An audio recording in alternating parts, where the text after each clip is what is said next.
This is your WLAK Daily News Roundup for Lake Air, 107.5 FM and 1260 AM in Amory. Civic Media News. I'm Terry Bell. Here's what Wisconsin needs to know. Northland College in Ashland has a little more than 2 days to raise $12 million to stay in business. An emergency fundraiser ends at midnight Wednesday. The Board of Trustees admits in a letter issued last week they have a long way to go to reach their goal. Meanwhile, Northland faculty are offering a plan to cut costs and increase revenue. It includes reducing enrollment and renting out some student housing to the public. Critics of President Biden's Gaza policy want to send him a message. They're urging at least 20,000 Wisconsin Democrats to vote uninstructed in tomorrow's presidential primary. That is the margin of victory that won Wisconsin for Joe Biden in 2020. We're hoping to get at least 15% of the vote statewide to gain delegates for the DNC in Chicago this summer. Heba Mohammed is with the group Listen to Wisconsin. She spoke with WISN TV's Up Front. Wisconsin Democrats hope candidates running under newly drawn legislative maps could mean more votes for the Biden-Harris ticket in November. State Democratic Party Chairman Ben Wickler calls the idea reverse coattails. The race between Biden and Donald Trump is expected to be fought at the margins in battleground states like Wisconsin. Wisconsin Congressman Mike Gallagher is reportedly taking a job with a data security business. Those reports say Gallagher is joining the firm Palantir, which focuses on national and international security.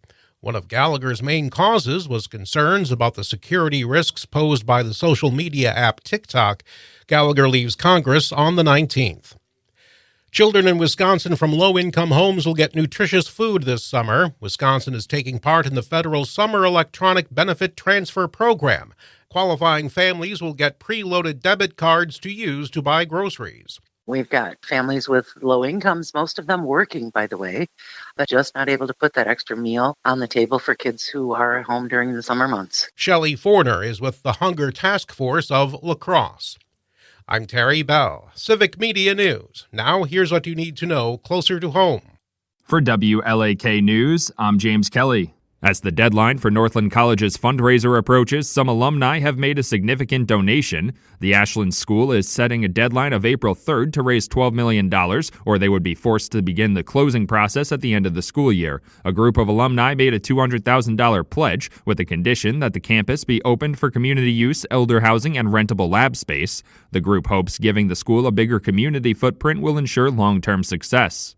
Last week's snowfall gave Northland hikers the trail conditions they needed for the trails to reopen. According to a Northern News Now report, Superior Hiking Trail Association officials say the 24 inches of snow and subsequent freezing conditions have protected the trail from the damage that can be caused when that snow begins to melt and the ground begins to soften. Officials say that as the weather conditions continue to warm up, they'll once again have to close the trails until the snow melts away and the ground dries out. Superior National Forest officials are looking for community input on management plans for the Boundary Lake water canoe area. Officials say that since the COVID-19 pandemic, they've seen an uptick of littering, light pollution, and degrading quality of the water. They also say they've seen some overcrowding in certain areas. Officials will host an in-person event to allow community members to share their ideas for the updated management plan on April 11th. Comments can also be submitted online until May 17th. 47 workers will be impacted as True North Goodwill in Duluth closes their center-based employment program. According to a Northern News Now report, funding for the program came from the Minnesota Department of Employment and Economic Development, which has decided to end the program as job market trends change. Funding for the program will end in June of 2025, and career counselors with Goodwill will work with those 47 employees who will be affected to develop individualized career plans for each. If you're a Northlands resident who is really missing football season, you'll have a chance to see a game in the coming months. The new arena football team in Duluth, the Harbor Monsters, are now scheduled to play their first preseason game on May 25th at 7 p.m. at the Duluth Entertainment Convention Center. Following the preseason game, the full season will get underway on June 1st, although the team will not play their first official home game until June 23rd. Tickets can be pre-ordered on the team's website. The University of Wisconsin-Superior is about to get a new sports team in the fall. According to a Fox 21 report, the university started an esports club team this semester, giving students the chance to compete against other school club teams in a variety of video games. After having success in the Wisconsin Rocket League, the university will make the club team the first formal extracurricular esports program in the Midwest by making it a varsity sport. The team will compete in the National Esports Collegiate Conference. A substitute teacher from Carleton is well on his way to another Jeopardy title. According to a Northern News Now report, Sam Cavanaugh advanced to the semifinals of his first invitational tournament with Jeopardy on Thursday as community members hosted watch parties back home to celebrate his success. Cavanaugh pulled out the win on Thursday by wagering the lowest amount of money on the final Jeopardy question, which no contestant was able to answer. He is already a four-time Jeopardy champion. The University Education Association and the University of Minnesota Duluth have come to an agreement on a new contract after almost a year of negotiations. According to a Northern News Now report, university faculty were fighting for better job security and to stop the university from increasing the number of courses professors could teach without receiving additional pay. The new 3-year contract must be voted on by the University Education Association and the University of Minnesota Board of Regents. And that's what you need to know. For WLAK News, I'm James Kelly. The Brewers sweep the Mets. Hi, I'm Mike Clemens with sports. The Brewers with a 4-1 win to complete a 3-game sweep of the Mets. On Saturday, Mets pitcher Yohan Ramirez ejected for throwing a wild pitch at Milwaukee's Rhys Hoskins, a day after his hard slide into second base. Driven in 4 runs. And that one sails over his head. Oh, boy. I don't know if there was intent involved. Oh, boy. The umpires are all gathered. I don't know exactly what they're discussing, whether to issue warnings. They just threw Ramirez out of the game. Oh, wow. The Mets manager, Carlos Mendoza, suspended 1 game. Ramirez appealing a 3-game suspension. The Brewers' Rhys Hoskins. People boo you. People doubt you. People do whatever they do. Big leaguers don't miss by 8 feet.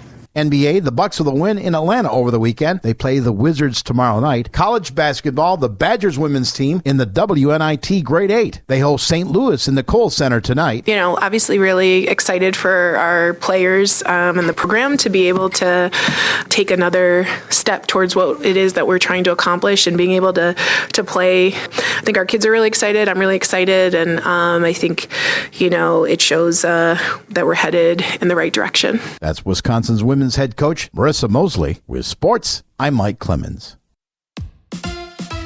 On your entertainment beat, I'm Pete Schwaba. Boss fans meet Bear fans. Bear fans meet Boss fans. Variety reports that Jeremy Allen White is in talks to play Bruce Springsteen in a film about the making of Springsteen's 1983 album, Nebraska. The film is called Deliver Me From Nowhere. The album was a critically acclaimed departure for Bruce and is an adaptation of Warren Zane's 2023 book of the same name. A floating door prop from the film The Titanic that saved leading lady Rose's life has been auctioned off with other movie memorabilia. It's the piece of wood Rose and Jack were floating on as they waited to be rescued. Eventually, Jack vacated his half of the prop and got in the water so Rose could live. The prop was sold for $718,000. That might sound like a lot, but if you finance with PayPal, you can pay it off in 6 months interest-free. That's just 6 easy payments of 120 G's for a piece of wood with water damage. Whoopi Goldberg says aliens are among us. The subject came up on The View when Ghostbusters Frozen Empire star Kumail Nanjiani was on the show and said he didn't believe in ghosts, but might believe in aliens. Whoopi wasted no time saying they're already among us, at which point co-host Sunny Hostin joked, aliens are talking to Whoopi. Goldberg continued saying we always need to be aware because that is the nature of being an earthling. I knew it. Speaking of sci-fi, I'm back and forth with the genre, to be honest, but the show Three Body Problem was really intriguing and kept my interest once it got going. It's a story about a group of scientists and a policeman who try to fend off an invasion of aliens who barrel toward Earth after receiving a signal in the 60s. The show is based on a book of the same title, but Whoopi Goldberg thinks it's real. There is trouble in paradise, but the good news is that 62-year-old Tom Cruise is available again, ladies. His Russian socialite girlfriend, Alsina Karova, 25 years his junior, says she is ending the relationship. The news comes just a month after a publicity stunt announced their courtship to the world, which is definitely legit because Cruise does all his own stunts. Karova is in the process of divorcing her diamond-dealing Russian oligarch husband. Translation? She told Cruise to get a second job or they were done.